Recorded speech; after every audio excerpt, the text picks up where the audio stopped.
When in 2015 I was working with an international organization in my country, and one day, every day we were witness for explosion, we were witness for kidnapping and everything. And the day that there was attack on our organization that we were working in that. So after a week or maybe 9 or 10 days when we went back to the office, and we just saw everything as just broken. Even my PC was broken, my desk was broken, all the glasses were broken. Even if we were in that room, so we were not alive. That's why this they made me to decide to leave my country, and I didn't want to just repeat the same situation for my kids. So this was my job to save my children's life. That's why I left my country. Otherwise, no one is happy to leave his country or her country. Thank you. For me, I didn't decide to go out from Syria, but we left our home at 2011. So it was a dropping bomb in our place, in our neighborhood. So we couldn't stay at home. So we left our house and we lived like for 8 months in my grandmother's house. The situation there, it was good, but after that, after a while, they start the army to grab the young people, like a teenager and something like that, to serve the military. So I have a brother also, and some of them they grab the girls and do something bad for them. So my dad he decided to leave. I don't want to do that, and I cried for over 2 months. I don't want to leave my home, but he didn't listen to me. No, you have to do that. We can't stay here anymore. So it was a very, very hard decision. I know it's your life, so it probably doesn't sound inspiring to you in your head because this is your life, but I think that I take for granted sometimes, like the whole world of resettlement. I only meet people when they're here, and I forget about all of the stories and all of the experiences that happened before you arrive at LAX. And I think it's pretty rare that anybody wants to leave their home. So thanks for sharing those with us. What was your most memorable experience from the first week in America? What's the thing you'll never forget? And you can make us laugh or cry. To be alone first week, I felt like I am alone in this world. Absolutely. Nobody beside me. I don't know anybody of my neighbors. 2 weeks, my caseworker left me 2 weeks in my apartment without any question, without anything, For 2 weeks, I felt alone. I don't know anybody. I don't know my neighbors. I'm walking in the streets, looking around me to know where am I. I know where am I, but what about me? Who are around me? So that the first, it is like a dream. That's The first week that I came to the US, I had totally headache because of the long trip. So I didn't have any good memory, but the only one that I have a little bit good memory that we made a family friend that he was the manager of the hotel, and you know him, and he came, Jay Patel, and he came and met us, and he told us that everything will be okay, and just we thought that we are just lost. So this was the first memory. Yeah. And just before Moni, you answer, I just want you guys to all kind of take in how profound that is. Individual she has 2 kids under the age of 3. She comes to America from Afghanistan, and the thing that she remembers happening first is a motel manager telling her that everything is going to be okay. How much power do we have, people? Right?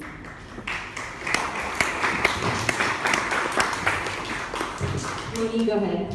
Okay, the first emotion for us was shock because we arrived from the airport to hotel. We thought that we will arrive to apartment. My mom, the first moment she cried because she wanted to live like in a house, not a hotel. They told us that it's very hard to stay in hotel because we are 6 members and one room, 2 bedroom. We slept 3 in the same bed with my brother. The first also something happened with us. It's funny. We used to cross the street from the middle of the street. We didn't know that there you have to pass the sign. Yeah. So we was jaywalking. I'm not learning about jaywalking, people.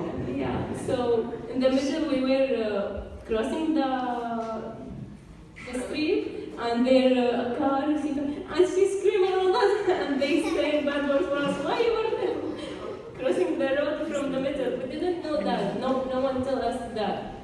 It was very, very funny, and we laughing about. Have you decided that you want to stay in America? And if you have, can you tell me about the moment that you decided you want to stay? That's a zinger, thank you. Of course, we decided to stay here after.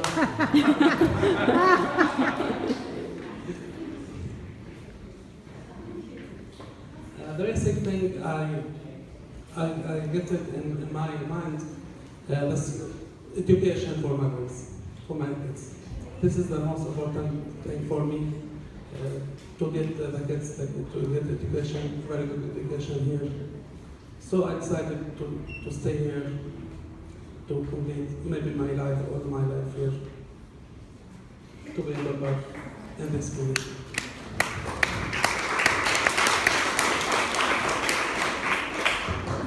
For people who are not familiar with what life is like in Jordan, if you left Syria, or in Syria, can you tell us about what's the educational opportunities for your kids if you had stayed there?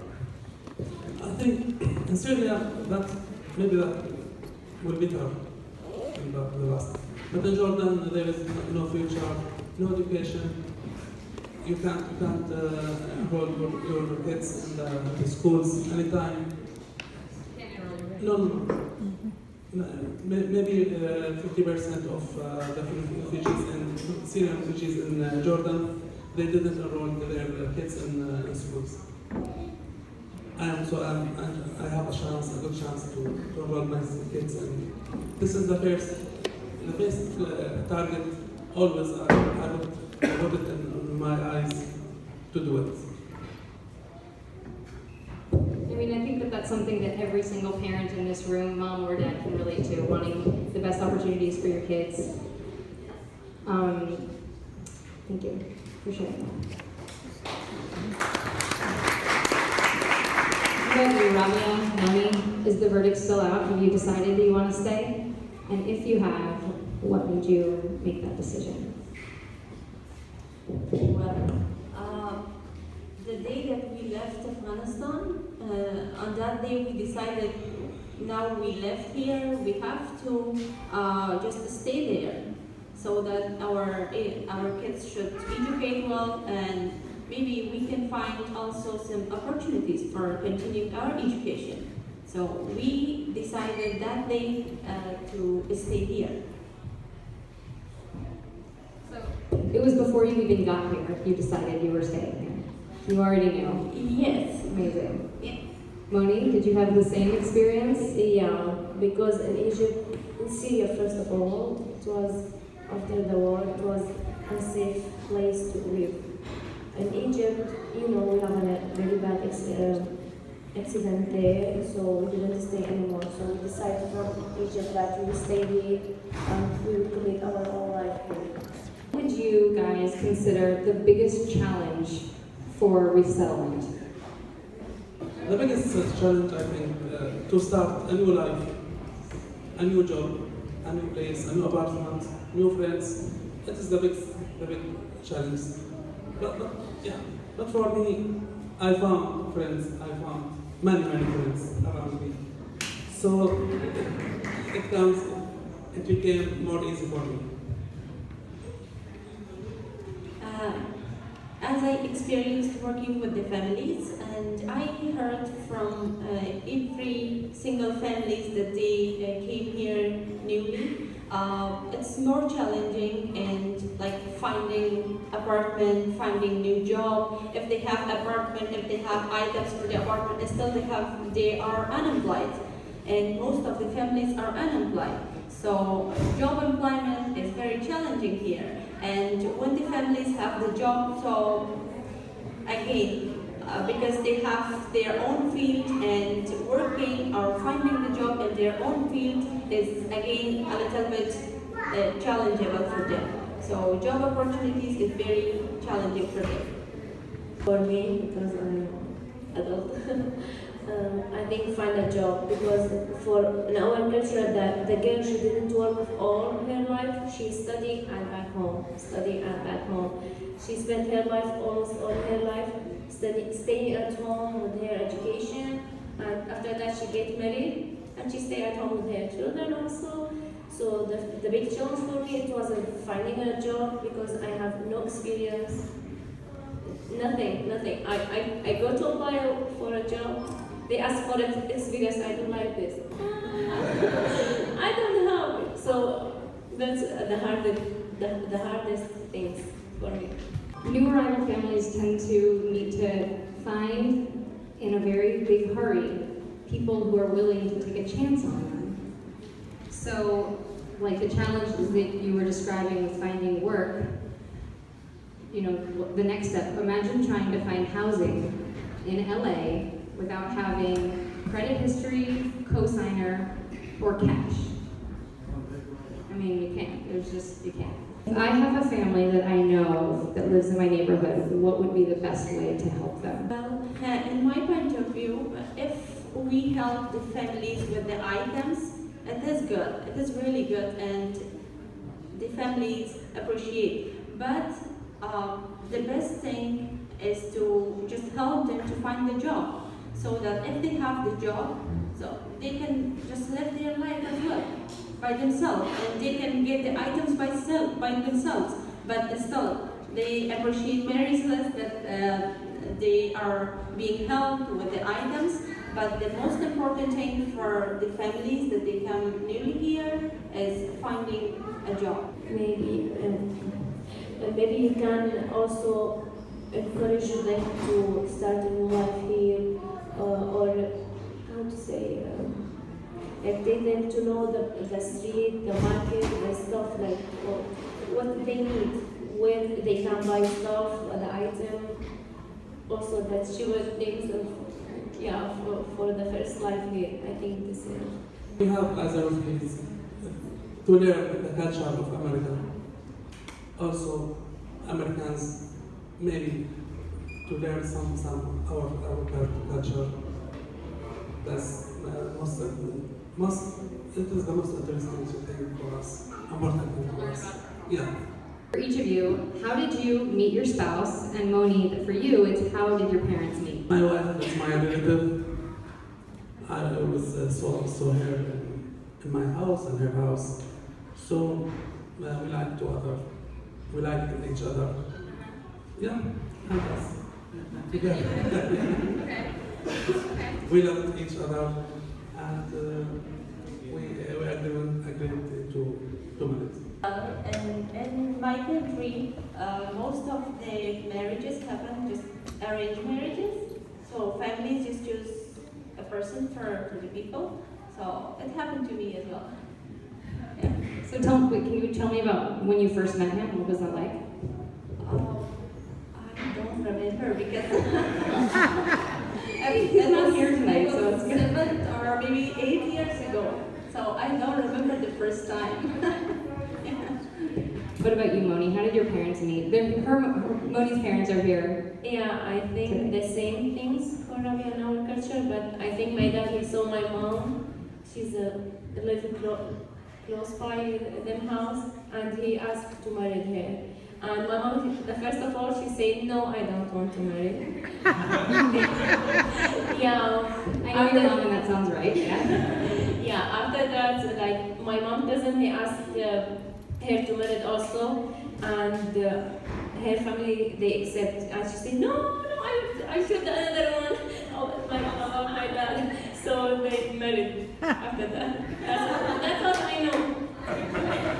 My final question before I'll invite anyone who wants to come up and ask is, what do you see yourself doing in 2 years? I hope I will study nursing, so maybe I will start my maybe first job in nursing, and I don't want to be married.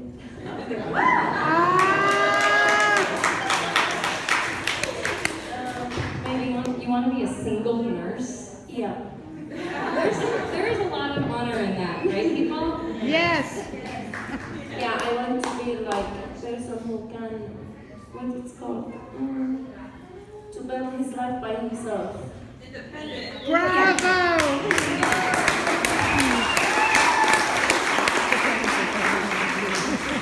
I don't want to marry because all the girls, they are married. No, I don't. I love her. Yeah, so that's for me. I don't know what about that. Can you tell this is unscripted, guys? We didn't practice. What about you, Rabia? Me, I don't see, I cannot talk about 2 years because almost my 6 months has been passed. So I cannot imagine for 2 years, maybe in 3 years, I can have my master's degree. So this is my decision. Wow. To have my master's degree because I have a bachelor degree from my country, but I decided for a master's degree if God's willing. Bravo. Bravo.